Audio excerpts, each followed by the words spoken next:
Hello friends, welcome to the 10th unit of this wonderful course that we are learning together. The topic for this unit is investigation of truth. Now to succeed in finding the truth, there are certain conditions. First one, we must shut our eyes to all the superstitions and irrational beliefs of the past. Now, according to a Britannica dictionary, superstition is a belief or a way of behaving that is based on fear of the unknown and faith in magic or in luck. Blind imitation kills the spirit of man, whereas investigation of truth makes man free from ignorance. You see, two opposite directions. In fact, it is rightly said, seek the truth shall make you free. Sadly, all consider themselves to be the only guardians of truth. Everybody says, I know the truth, and others are false, others are wrong.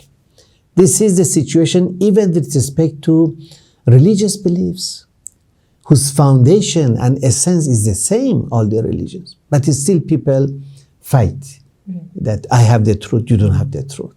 Now, if all refute each other because of the differences in the external forms and practices, where can the truth be found? Eyes will go blind to the truth that may be present in others. And if all contradict one another, that you are wrong, I am right, all cannot be true. Some should be true. Now, external forms and practices are like garments, friends, that clothe the truth, covers the truth. If we attach to these external forms and practices, they can stop us from the core truth. So we have to go beyond them. It's therefore clear that to make any headway in the search after truth, we must abandon superstitions and also preconceived ideas that I'm sure about it, So we should drop it. If all seekers would follow this principle, giving up superstitions, giving up preconceived truth, then they would obtain a clear image of the truth. So let me invite you, dear learners, to write down some superstitions and some preconceived ideas that can shut our eyes to truth. Consult with each other and write down. You'll have 3 minutes for this activity.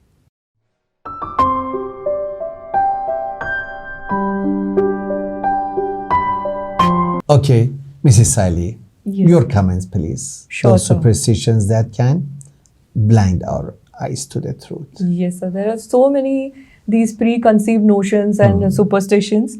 So one of them is traditional beliefs of the past. So there are so many traditional beliefs of the past which dictate something or the other, and till today we just blindly follow them without even questioning a single tradition out of it. So these are some kind of beliefs from the past that needs to be, they block our vision basically. We are unable to see the truth.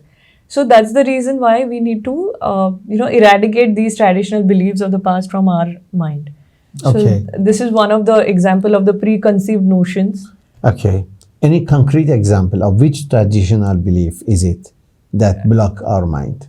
Yes, sir. The traditional belief could be like we have discussed in few earlier sessions also, that for women there are a lot of restrictions. So without, for example, unfortunately, if a lady is unable to give birth to a child, she is banned from all the, religious ceremonies or weddings or birth of another child. So this is kind of a traditional belief now. That for anything and also if there is a prayer for a goddess also, they don't allow that lady to be there. Okay. So it is very unfortunate, and it is a preconceived notion or kind of a superstition also. Yes. So if suppose I believe in this, then I cannot see the truth that men and women are equal. Absolutely, sir. Because it's there fixed in my mind, no, women cannot, Right. because they are somehow, Exactly. causing some disturbances or some Right. problems. And it happens with when the women themselves are also performing some traditional ceremonies. So it's not that where men and women are together and performing something traditional, but also in certain ceremonies where it is, especially for the ladies also, it has been discriminated, that lady gets discriminated and not get invited and excluded from that particular community altogether, which is really unfortunate actually. Then what about, for example, the belief that, okay, girls' education is not important, Yes. That is again preconceived notion, because people feel that girl is going to get married and go away from my house or our house. So what is the use of educating the girl or putting so much of money for her education? Because after marriage, she is going to go to the husband's house, and maybe whatever she earns over there, she will be spending it in that house. Okay. So So why to let their future husband to have a exactly, good life? be wealthy. And why we have to suffer? Why we have to suffer? Exactly. But that is again a wrong notion, because these days we have seen so many independent girls are there, or married girls are also there, who actually are helping their parents.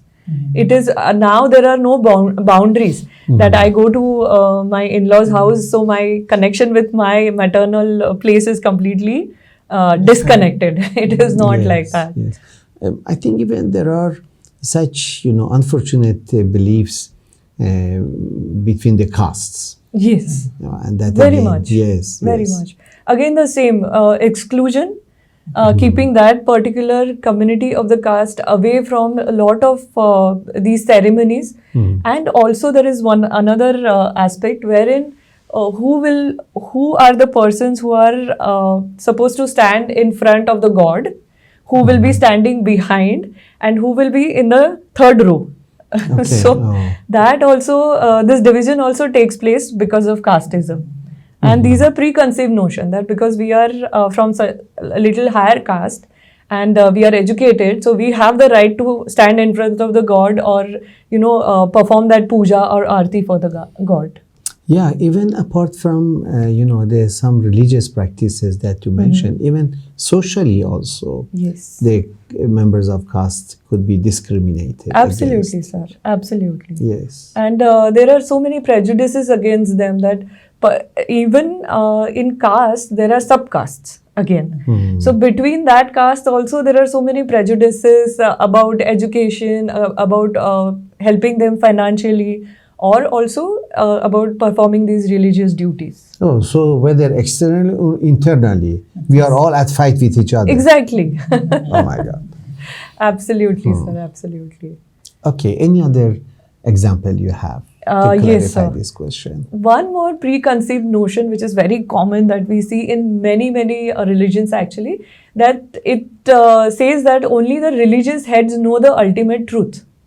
Okay. You see, the religious head is the only person who is closest to the god. That is the priest, for example. Yeah, priest or whoever, in different religions there are different heads of that particular religion. So then people have to actually please that particular religious head to reach to the god. Okay. This is a preconceived notion, again a superstition. So people, what they do is try to please that particular person instead of doing good things or praying directly to the god. So it is like a mediator. A mediator. Okay. So this is also a preconceived notion. Blind imitation, of course, we all know. Blindly following something without searching or without finding out truth also is one of the preconceived notion basically, and creates prejudices. Or maybe just following the crowd. Yes. For example. Yes. That's easier. Absolutely. Yes. Rather than going and taking the trouble Right. to think and to. Yeah, taking the trouble to really finding out the truth. What is the real truth? Yes. So- yes. Accept as it is the thing. Easy to accept. Yes. As Right. everybody says this, so Yes. it must be true. Yeah. And there will be opposition. As soon as you really bring out the actual truth, Oh yes. there will be opposition. So that fear is also in your mind Yes. that if I do that. Yes. Yes. And again, another preconceived notion that some of the learned people, they feel that truth is only with me, with my people, my community, and not with others. So they don't give importance to others' opinions, others maybe religion, traditions, or communities as well. Then another preconceived notion, which I'm is sorry for interrupting you, because Yes. this you are reminding me of the historical facts that Okay. in all the ages, whenever a great teacher has tried to really bring some reforms Right. with respect to the belief of the people, Right. with respect to their practices, Yes. he has always been opposed Yes. by those who are supposed to be learned. Very much so. Very much. So now we have to think twice, really. Right. Is there any role for such learned Exactly. in advancing civilization of today? How much we have Very to true. look for that learned who will tell us do this or oppose it. Right. And how much they are actually working for the society or working for their own selfish desires. Yes, their own positions maybe. Yes, Very true. absolutely. Yes. And also attachment to external forms of rituals and not the truth. So we have discussed a little bit about that a little while ago. And believe that learned have hidden the truth. That is also another, preconceived notion that people feel that they are learned, so they have hidden some truth, and they are not, letting us know what the exact truth is. This is also another type of preconceived notion, actually. Thank you. Thank you very much. Thank you, very sir. much. Now, there is another requirement in finding the truth, and that is that we must give up our prejudices. So, superstitions was one thing, preconceived ideas was something. Now it comes to prejudices, our selfish likes and dislikes, which come in the form of prejudice, of course, and our own trivial notions. We need to approach truth with an open and receptive mind. So prejudices, again, like a veil, like a curtain, don't allow us to see the truth. And unfortunately, many of us have prejudices even without we realizing. So it is said that if our chalice is full of self, there is no room for it for the water of life. So to imagine ourselves to be right and everybody else to be wrong is the greatest of all obstacles in the path towards unity. And unity is necessary if we really wish to reach the truth. Because truth is one, so without unity, it's not possible to reach the truth. Freedom from our likes and from our dislikes means we should be a lover of light, no matter from what source it may appear. If I say, I love light, but I love only the green light, which comes from this particular lamp, then I'm not the lover of light. It has to be green and from this particular lamp. Then I like it. So of course, I'll miss on the light which may appear from other lamps and with different color. We should be a lover of rose, for example, no matter in what soil it may grow. So we should be the seeker of truth, no matter from whom it comes.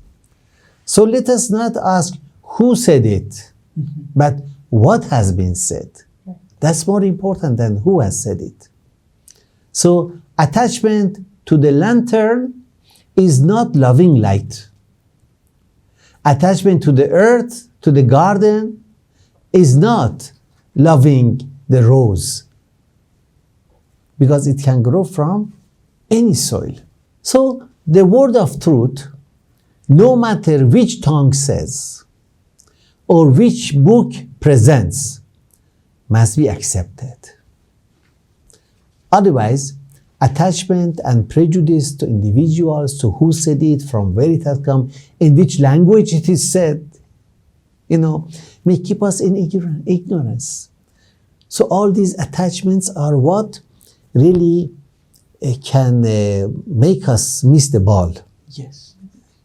Very true. Well, dear friends, dear learners, this brings us to the end of this session.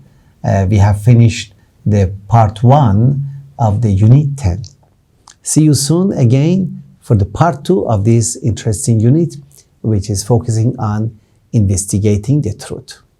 Thank you very much. Thank you. Thank you.